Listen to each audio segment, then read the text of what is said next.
So today I'm on another decent run of games using a card I know a lot of you love and a strategy I think is very strong in the current meta that I seem to be facing.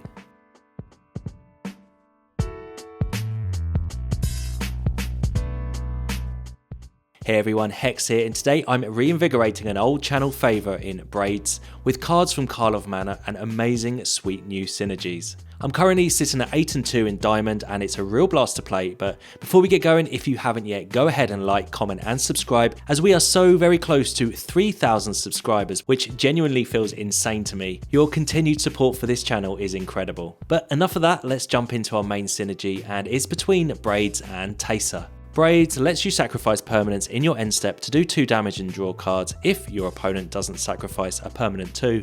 But now with Karlov Manor, we get access to Teysa, Opulent, Oligarch. She's a 2/3 legendary human advisor with Death Touch that says at the beginning of your end step, investigate if an opponent lost life this turn. When a clue you control is put into the graveyard, create a spirit token. So with the right setup, you can sacrifice your clues with Braids for mega value. Your opponents will then need artifacts to sack to stop Braids triggers, but our opponents rarely will, and we get a lot of incremental damage as the game goes on. It really is a sweet synergy in the current meta. My 2 go-to creatures I just love in Braids deck are also included in Spiteful Hexmage and Spellbook Vendor. Both creatures create role tokens you can sacrifice with Braids, and both attack really well early on. I've got Novice Inspector as another 1-drop that makes a clue, as well as being a creature I don't mind sacking, because another new card from Karlov Manor is Homicide Investigator. It's a 2-mana 2/2 that says whenever 1 or more non-token creatures you control die, investigate. It is a great value card to help the cards flow, but also it creates added value if we sacrifice the Inspector or a Hexmage with Braids. I've been very impressed with this humble 2-drop today. Our other creature today is Bloodletter. It is a 2/4 flyer that effectively doubles all damage. It quickly leverages Braids triggers for some mega damage and is a rightful 4-drop in our deck. We have Hopeless Nightmare too. Now, if you've never played this card with Braids, you have been missing out. For 1 mana, it seems to do everything, and we also are finding space for Beseech to help us find answers to threats that our opponents are posing. Interaction wise, go for the throw, Rite of Oblivion, both vital, especially the latter, and we're running Malicious Eclipse and Path of Peril as our board wipes of choice. Now, board wipes are pretty essential at the moment in the best of 1 meta, as Convoke decks seem to be everywhere, and you have to answer those early on or it is going to snowball out of control. I've got 25 lands today, and that's the deck. So all in all, for a mid-range Orzhov deck, I've been very impressed with this build. Like I said, I'm currently 8-2, which to me means I really can't complain about it at all. As always though, I want to hear your thoughts in the comments below. Whilst you're there, go and give the video a like, subscribe to the channel, and I will catch you again in the next video. Alright then, on the draw, and our hand here is pretty perfect. If we can find a black mana source by turn 3 for Braids, this is fantastic. So we can drop our Hexmage here on turn 1. What we want to do is we want the opponent to hopefully play a permanent before we get to our 3rd turn. Opponent did play Bushwhack though, and looking for a green. So we'll play our Hexmage. It gets a cursed roll attached to it, taking it down to a 1/1. But hopefully that isn't going to be a 1/1 for too much longer. Opponent here does play a Lamoire Loam Speaker, which is perfect because we can use our Rite of Oblivion. We can nab that, and we can use our Aura, our roll token, as fodder for our Rite of Oblivion. And yeah, attack with our Hexmage as a 3/2. So pretty decent start for us there. Liking that one. Next turn we get to maybe drop Braids, or we can go Vendor and Nightmare. Opponent with a Return from the Wilds to make a 1/1. Okay, well, that's an even better turn 3 play for us. Let's see if the opponent takes it. If they do, we're going to drop Teysa. If they don't, I'm going for Vendor and Nightmare. Okay, so we'll drop Teysa here. This is going to make a clue token because the opponent took damage. Then we can start using Braids and Teysa to really start leveraging value here from the clue tokens. The Hopeless Nightmare working great as well with Teysa as a 1-drop that can do damage to the opponent. But opponent is ramping away here. So they've got 6 forests and a Loam Speaker. So they're up to the 7 mana needed for some large creature. Hexmage on top. I really like this card. I'm going to keep it. Hexmage plus Vendor is also another little combo there. But let's get in there with the Hexmage now. See if the opponent blocks. See what they do. Are they going to sacrifice their 2/1/1s to get rid of our Hexmage? They do. That's fine by me. Let's just drop Braids. And then we can use Braids to sacrifice this clue token. And that will create a 1/1. And then we can do damage to our opponent. That didn't work the way I was hoping there. I think I had the trigger stacked the wrong way there. I was hoping to do some damage to the opponent to make another clue token with Teysa. Fair enough. Opponent, though, is animating their land into a 3/3 for some reason, and that is because they're going to use Bushwhack to take care of our Braids. I think we're in a pretty strong position here, though, and we can just literally just throw our entire hand onto the battlefield, but not before we nab that last card from their hand with our Hopeless Nightmare. And it was a Galter. Okay, so they were sandbagging Galter, but that is fine by me. We'll drop our Vendor here, we'll play a Hexmage, and we'll just put the roll on, the 1/1. We're going to put the Vendor roll on the 1/1 anyway, so one will kind of take the other one off of it and just whack our opponent, and we should be in a pretty decent position unless they can gain a whole ton of life here. And let's see, no they can't, and they scoop it up.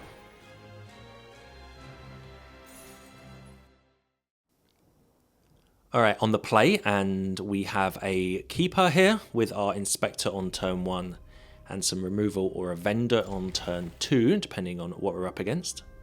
Opponent is a mulligan in though, so that is a good sign for us before we even play a card. And we'll drop the Inspector here. Makes a clue token, but has a 1/2 on the battlefield. It's also great fodder for Braids. The Enigma Jewel for our opponent. Okay, so it looks like they're up to some shenanigans, as this card, I've only ever seen it in decks that are slightly on the more combo side of things. Collector's Vault and the Enigma Jewel work perfectly together to allow you to draw and discard to create a treasure with the mana created by tapping the jewel. So they're off to a pretty strong start with probably their best engine cards quite quickly, but we'll get in there and drop our Teysa here, make another clue token, and we are in a pretty decent position. I hope our cards stay on the battlefield though, as I'd love to drop this Bloodletter. The Enigma Jewel here though with the Collector's Vault. Discarding Atraxa. Are we going to see an Atraxa here on turn 3? Yes we are. Reenact the Crime is going to bring back Atraxa. Okay, so their combo has firmly been assembled. Luckily we have a Go for the Throat in our hand, so we get to take care of their Atraxa, but if you're after a combo deck that works pretty quickly, your opponent has one, or our opponent has one right in front of you here. They play a Candy Trail, another card which is pretty sweet in their deck as it works well with the Jewel. But we're going to need to kill them quickly, I think. We can do that with our Go for the Throat. Guess we could attack with Teysa, but they would probably just block. And if they didn't block, I just don't want Teysa to die. So let's get rid of this Atraxa. Hit our opponent for just 5 here, because I want to make a token from a Teysa. So we've gone down to 11. It's a shame that they had an Atraxa last turn, because Bloodletter would have been brilliant.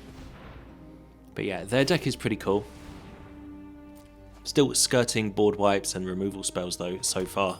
Our creatures have been pretty much left alone. Another Reenactor Crime on another Atraxa. Okay, so this is Atraxa number 2, and this time we don't have a removal spell. We're going to get a couple of looks to try and find one. And yeah, hopefully we get rid of this 7/7, because I'm not sure what we can do if this sticks around. I guess Teysa can always attack, and with Bloodletter on the battlefield, that could be 4 damage. I guess the Vendor could also pop a roll onto it as well. So I guess we're not completely out of it right now, but we'll sack a clue, we'll make a little 1/1. Okay, and let's beseech the mirror. Sure. So I guess Beseech the Mirror works just as well as a removal spell, because we can go off and find one. In fact, we can find any card from our deck, and they are all under 4 mana, so they're going to be played immediately. And we got a whole range of things to choose from, including the Rite of Oblivion or Go for the Throw. But I like the idea of Rite of Oblivion because this will mean that there is a copy in our graveyard for next turn if they want to create another Atraxa for us to have to deal with. So this is why Beseech is in the deck. Just a couple of top-end copies, just to find those missing pieces we might need, whether it be a board wipe or a removal spell. But we've got the opponent down to 4 here. Surely not another Atraxa. And it's Chrome Host Seed Shark. So they're going to have some life gain, I presume, from the Candy Trail here. They do play a Bitter Triumph, getting rid of our Teysa, which is unfortunate. They're up to, or they're on 4 life. Let's get rid of this Seed Shark by sacrificing our clue. And opponent is on facing a lethal attack just here. Do they remember to sacrifice one of their Candy Trails? Of course they do. They can use the mana from the Enigma Jewel to do that. They go up to 7 life. And we're going to take them down to 1. Okay, when I rewatch this game back later, I'm going to wonder if we were able to do 1 more damage up until this point. But they sacrifice their Candy Trail again to draw a card and gain some more life, so that's got to be a good sign. I guess even if they find a way just to deal with our board, we do have Braids in our hand. That can close the game out pretty quickly. They don't have any creatures, so it can always sacrifice creatures to do the extra bit of damage, but they do find an Invasion of Tolvada to return a target non-battle permanent from their graveyard to the battlefield. They've gone for Tezzeret.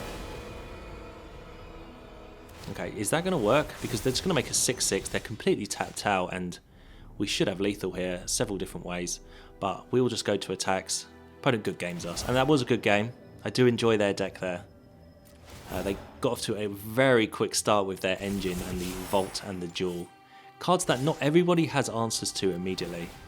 And 2 Atraxas we had to go through in that game. But I think it was the Beseech the Mirror that won us the game in the end, finding that Rite of Oblivion to take care of 2 of their permanents. And we take down the Reanimator deck.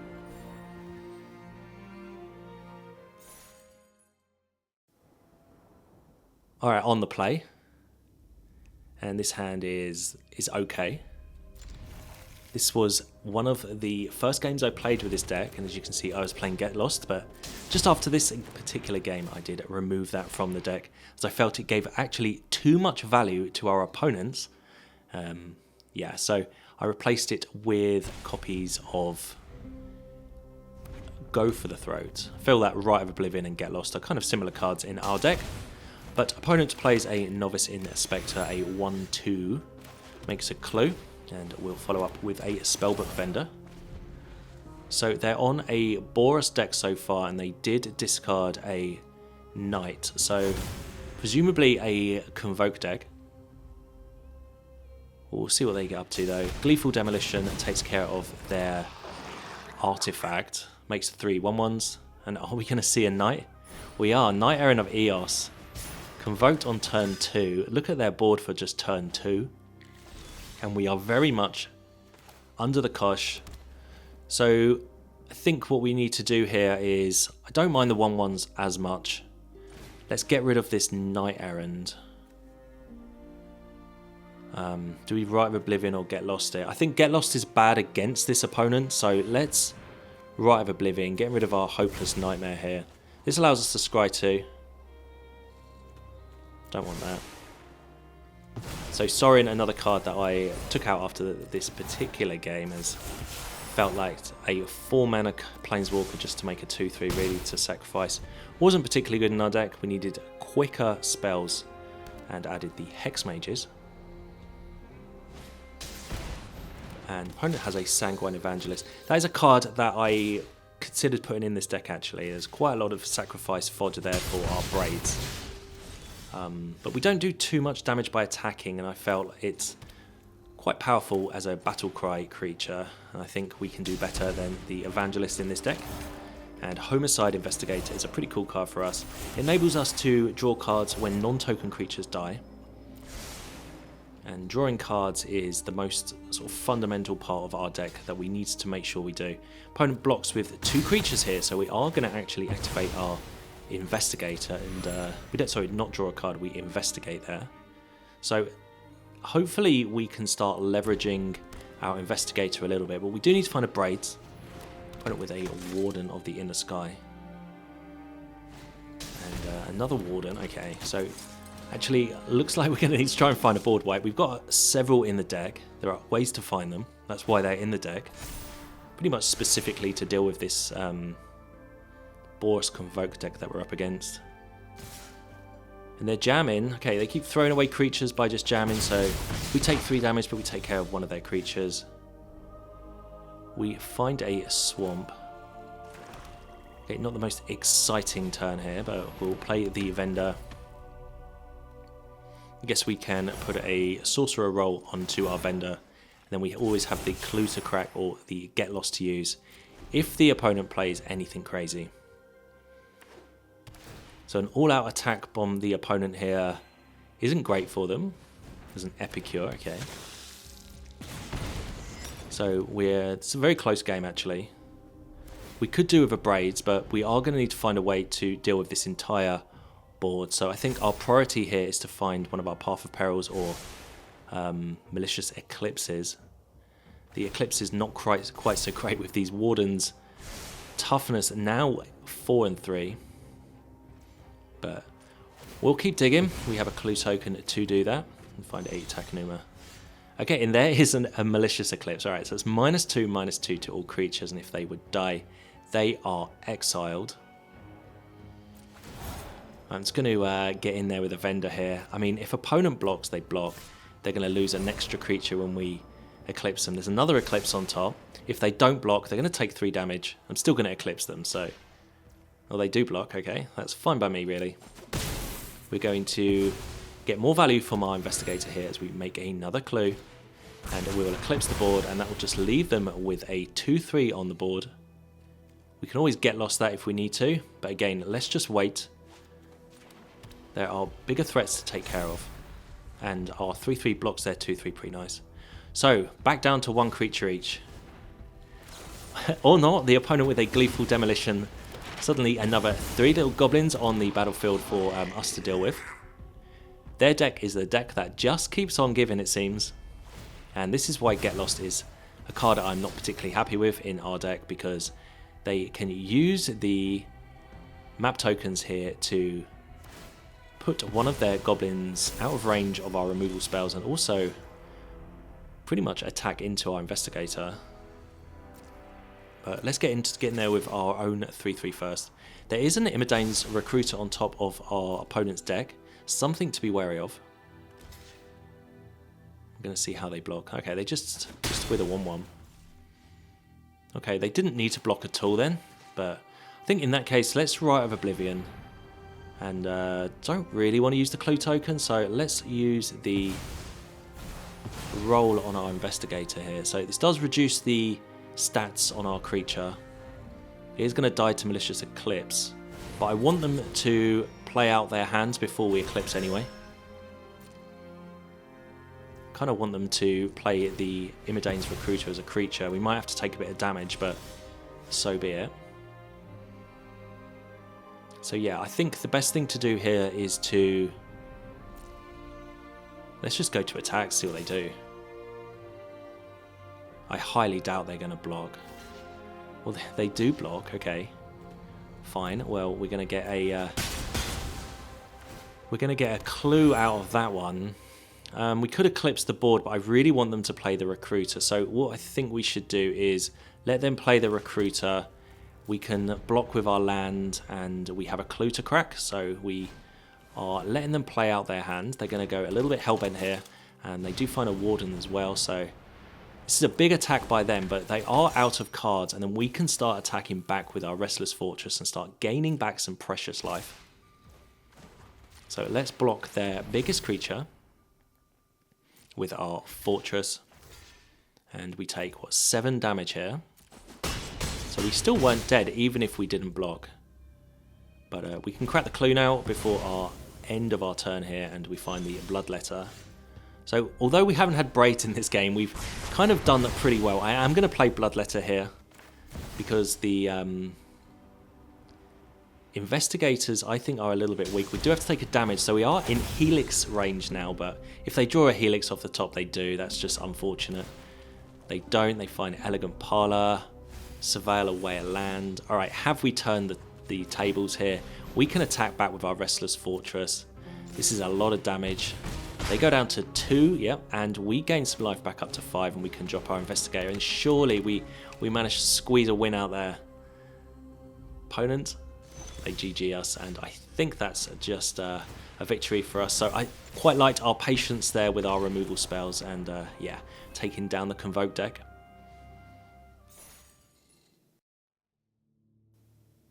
Alright, on the play, I have my Hexmage on turn 1, which is what I like, but we don't have a Vendor or a Braids to follow up with. Still going to keep this hand and drop our tap land to turn 1. Opponent with a Restless Reef. And we find another 1-drop. Okay, well, I'm going to get the Hexmage down, but not before I play the Nightmare first. I do like this Hopeless Nightmare. I just think it does so much in a Braids deck. Opponent did discard a Teresian Mindbreaker though, so not the end of the world for them. This definitely shows what we're up against. We're up against a deck that is going to try and mill us to death with as their win con. We do find Braids though. Alright, well, I mean, this is the as good a start as we can hope for, really. So still have to attack as a 1/1, but Braids can get rid of this cursed roll from our Hexmage, and suddenly we have 3 power creatures on the battlefield. Opponent down to 15. And they just passed the turn. Alright, so surely they've got some kind of interaction for us. So let's not go too crazy. Attack the opponent for 6.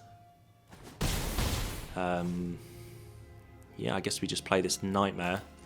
Another 2 damage to our opponent potentially, unless they counter this. Okay, Union, alright. Gain, what, 6 life? They gain 6 life, and back up to 15. But we do get to use our Braids to get rid of one of our Nightmares here and scry 2. And what do we have? 2 Vendors. Alright, well, 2 is excellent, but I think 1 is better for us right now. And yeah. Opponent is hanging in there with their life gain.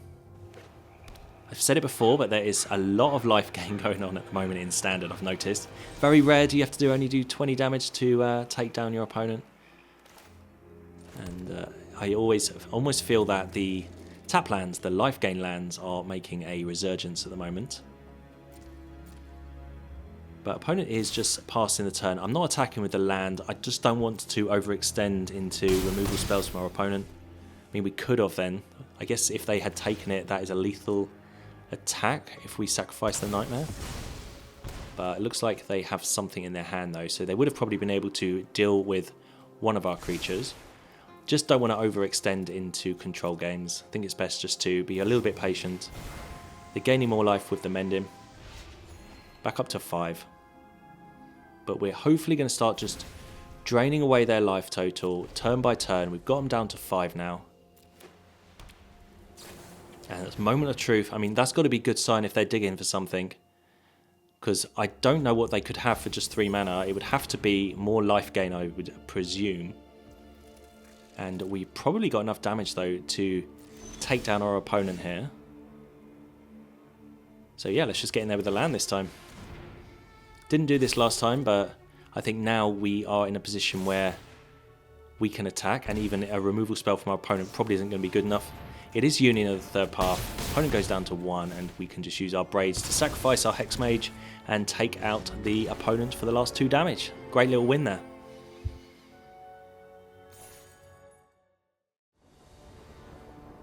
Alright, on the play with a pretty unexciting medium hand. Yeah, we'll see how this one goes. We'll drop the Fortress turn 1 and opponent with a Darklick Shores. Fair enough. Played a lot of Magic today, and I must have played against Dimir surely about 50% of the time, it seems. Opponent with Wail of the Forgotten, so they are definitely a Reanimator deck. Not sure how we're going to get on against this, to be honest. We'll drop Teysa though. So unfortunately, Teysa coming down without any value from a 1 or 2 drop creature is not good for us. They have a Steam Core Scholar to draw some cards, discard some cards, and that's a portal in the graveyard. Okay, so I think we need to just do as much damage as we can as quick as possible here, because we are going to find it difficult to keep up, especially if they reanimate a portal or an Atraxa in this particular game. We'll keep the go for the throat in case an Atraxa does make an unwelcome appearance for our opponent. But yeah, pretty slow start for us. They do find Found in the third path to cast an instance or sorcery from their hand. Please not a removal. It's not, it's the Prankster. Okay. And Gaze as well. So they're leaving the door open for us to attack, but we're just not got enough power on board really to do too much damage. We can make a 1/1. We can draw a card with our clue. There's Takenuma and Swamp. Okay. Couple of lands, sure. Alright, well, I guess we're just gonna swing out, I think. We can swing with our Fortress. But let's hold open the go for the throw. I just still think that the opponent is going to play a creature. I guess instead of go for the throat, we can make a Mirrex token, which we can use Rite of Oblivion. I'm worried about Portal coming down and just nabbing our board. And they've started milling us now, so that definitely is not a good sign against their deck, meaning they have more than enough cards in their graveyard. And there's Squirming Emergence for one with the Multiverse. And yeah, there's Atraxa right on cue. So Atraxa, not the biggest problem for us right now as we have removal spells. The problem is going to be Portal to keep bringing back their cards. I guess Rite of Oblivion can exile Atraxa. So that's something to think about. And they've got another spell, have they? Wail of the Forgotten. Okay, it's going to bounce our Teysa and make us discard. So yeah, tough game for us here. We haven't really been able to get going. We haven't got our engine going. We haven't got our vendors on the battlefield or braids. So that would have been nice. Guess we'll just make a Mirrex token here. I should have absolutely cracked the clue when Teysa was on its way back to our hand to make another 1/1. Don't think it's going to matter too much.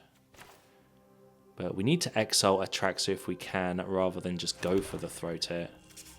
And then I guess we've got the Rite of Oblivion to exile their one with a Multiverse as well. So yeah, we're hanging in there. We're doing our best. But they're just going to keep replaying the Squirming Emergence with their Found in the Third Path, and they do have another copy in their hand as well. So we'll just do what we can.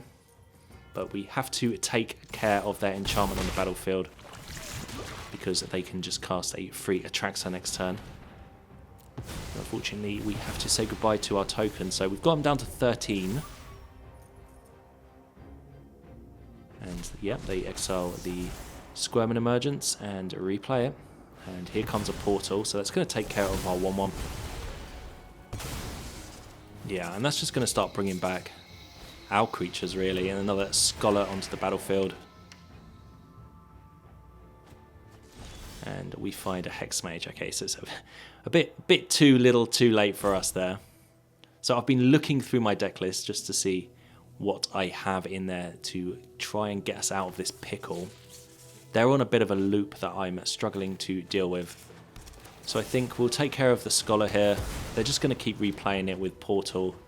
But at least this way we can get in there with our land. Take the opponent down to 10. You never know. We can keep nabbing them with our Restless Fortress. We might be able to squeeze out a win as they bring our bat back from our graveyard to the battlefield. And here comes Titan of Industry. Oh, please don't gain life, opponent. Okay, they've gone for the 5 life rather than putting any kind of shield on their creatures. And another Portal. Okay, and there's an Eclipse. So we could Path to Peril the board, but they're just going to bring it all back with Portal. What would be nice if we could pair Path of Peril and Malicious Eclipse to exile everything, but we just don't have the mana to do that. So yeah, unfortunately our own Bloodletter is going to give the opponent an opportunity to attack us with such a massive swing in a couple of turns. But yeah, they're just going to replay it all from our graveyard. So we could do maybe a Rite of Oblivion here. Rite of Oblivion can take care of the 2/4 and the Titan as they drop a second Titan. And they put a shield counter onto the Bloodletter here and play the Prankster. And are they just playing out their hand now? That's okay. We just find a Eiganjo. Yeah, there's not much we can do. We'll play Teysa and we will just pass the turn. And hopefully in no time they just click a tackle, because I'm pretty sure we're going to be smashed by about 40-50 odd damage here from their creatures. Portal brings back the Steam Core Scholar. Draw some more cards. Please just attack all, opponent. Okay, we've been thinking for a while and they've decided to go for a Surveil Land instead. And they swing out, and yeah, the Bloodletter is going to double all the damage, and it's going to take it all there as we go down to -28.